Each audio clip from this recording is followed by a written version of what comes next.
Pokud jste sportovně založeni a nebojíte se neznámých věcí, určitě přivítáte dnešní povídání o lacrossu. Dozvíte se nejenom něco o historii tohoto sportu, ale také o tom, jak se tato hra provozuje.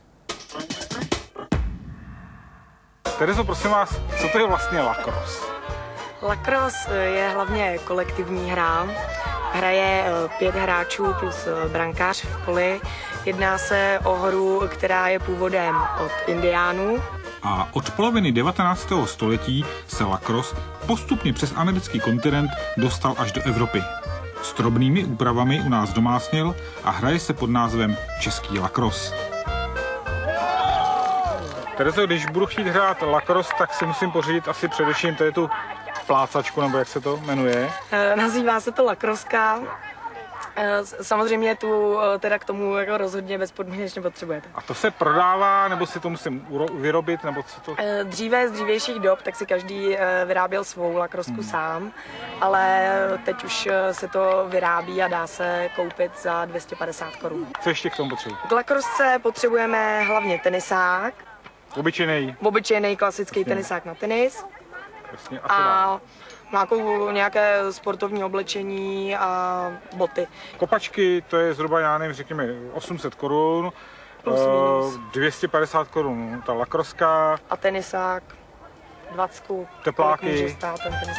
Tepláky, tak ty doma najdeme každý. A to je všechno. A to je úplně všechno. Pokud se ovšem rozhodnete postavit do brány, vaše výstroj bude náročnější. Ani rána pouhým tenisákem není nic příjemného. Tohle to vypadá jako podběrák na ryby, ale asi to nebude. Na ryby to není. Je to brankářská lacroska. Nekupuje se to, musí si to hráč udělat sám. Někdo z týmu se určí, kdo teda zajde do železářství, koupí kus duralu, naohýbá si to a vyplete to. A pak vlastně teda brankáři, který si udělá ten oplet tady a případně si ohne ten spodek, aby mu tolik nepřekážel zároveň s betonama. Tohle je výstroj brankáře a vlastně je to víceméně všechno hokejová výstroj.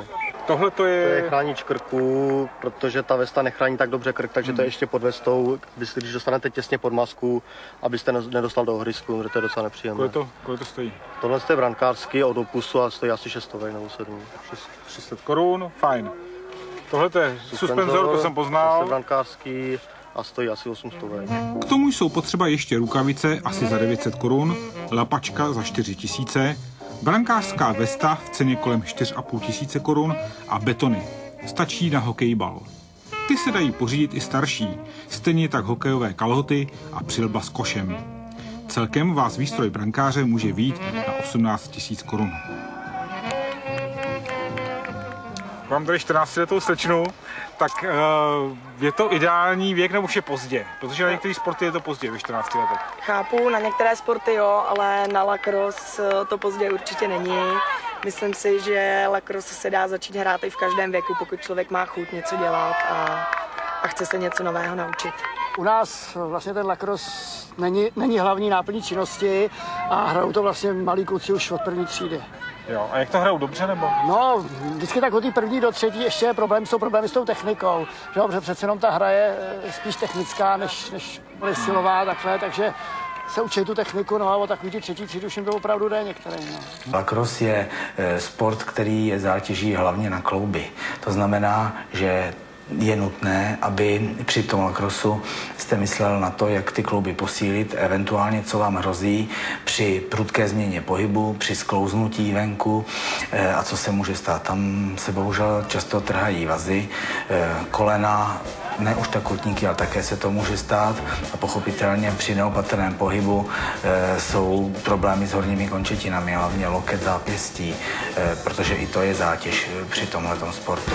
A jak se k lacrossu dostat? Žádné konkurzy se nepořádají. Lidi si chodí házet i mimo tréninky a mimo zápasy, takže si myslím, že když někdo potká pár lidí, kteří si hází lacroskou, tak určitě je oslovit a říct, že se jim ta hra líbí a kam jako mají přijít a myslím si, že určitě jim to ty lidi rádi zodpoví a vezmou je k sobě do týmu nebo jim je doporučí zase do jiného týmu.